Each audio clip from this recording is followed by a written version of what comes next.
गायत्री मंत्र सद्बुद्धि का मंत्र।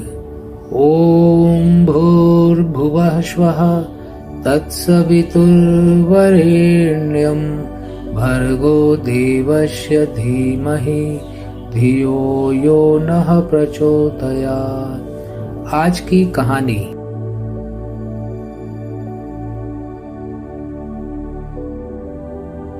रामू 8वीं कक्षा का विद्यार्थी था। उसके पिताजी एक समाचार पत्र की कंपनी में काम करते थे। रामू अक्सर अपने पिताजी से पूछता था, पिताजी, आज तक किसी ने भी विद्यार्थियों के लिए कोई समाचार पत्र क्यों नहीं निकाला?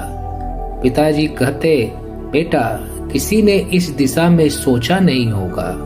रामू कहता, जब मैं बड़ा हो जाऊंगा तो मैं विद्यार्थियों के लिए एक समाचार पत्र निकालूंगा। रामू ज्यादा पढ़ाई करने लगा और कॉलेज में अच्छे अंक से पास हुआ।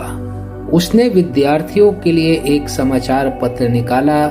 नाम रखा विद्यार्थी विचार क्रांति। रामू विद्यालयों में जाता और वहां पता करता आज अच्छा क्या हुआ। एक दिन वो घनश्याम दास बिरला विद्यालय में गया। वहां एक विद्यार्थी से पूछा, भाई, तुम्हें अच्छे अंक क्यों आते हैं? उस विद्यार्थी ने बताया, मुझे पहले अच्छे अंक नहीं आते थे। जब से गायत्री परिवार की प्रेरणादायक कहानियां मुझे मिलने लगी, मैं उन कहानियों से प्रेरित हुआ, ज्यादा पढ़ाई करने लगा और मुझे आज अच्छे अंक आते हैं। रामू ने पता किया खेल में कौन विद्यार्थी आगे है, उससे पूछा। उसने बताया, पहले मैं खेल में अच्छा नहीं था। मेरे खेल के शिक्षक ने मुझे प्रेरणा दी कि बेटा, जीवन में खेल कूद का बहुत महत्व है।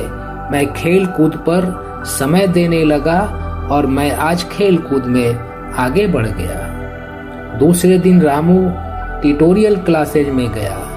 वहां पता किया कौन सा विद्यार्थी ज्यादा अनुशासन का पालन करता है। उससे पूछा।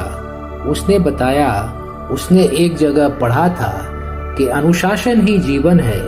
और उसके बाद उसने देखा कि जितने भी महान व्यक्ति आगे बढ़े, वे अपने अनुशासन के कारण ही आगे बढ़े। और प्रकृति भी अनुशासन के अनुसार ही चलती है। सूरज अपने समय पर उदित होता है, नदियां बह रही हैं, इसलिए उसे प्रेरणा मिली और वो ज्यादा अनुशासन का पालन करने लगा और उसका जीवन बेहतर होने लगा। तीसरे दिन रामू इम्तियाज कॉलेज में गया। वहां पता किया एक विद्यार्थी ने बताया, पहले उसकी संगति अच्छे लोगों से नहीं थी। उसने अपनी संगति बदल दी और आज उसकी संगति अच्छे विद्यार्थियों के साथ है और उसकी प्रगति हो रही है। इस तरह रामू हर विद्यालय और कॉलेज में जाकर पता करता कौन से लोग आगे बढ़ रहे हैं, क्यों आगे बढ़ रहे हैं, और उनका इंटरव्यू अपने समाचार पत्र में छापता रहता। उसका इंटरव्यू पढ़कर विद्यार्थियों में नया जोश आता, वे प्रेरित होते और ज्यादा प्रयास करते और उनका जीवन धीरे धीरे आगे बढ़ता गया। उसके समाचार पत्र की बिक्री भी बढ़ती गई और उस शहर के विद्यार्थियों की प्रगति भी होती गई।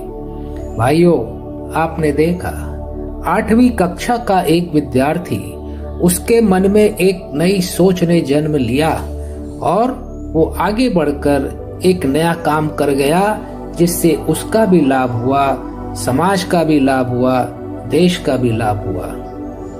इसलिए यह कोई आवश्यक नहीं है कि हम पुरानी परंपराओं में ही जकड़े रहे और पुरानी परंपराओं के ही अनुसार चले। हमारी सोच नई हो सकती है और हम उस नई सोच के अनुसार नई दिशा में चलकर नई दुनिया बना सकते हैं।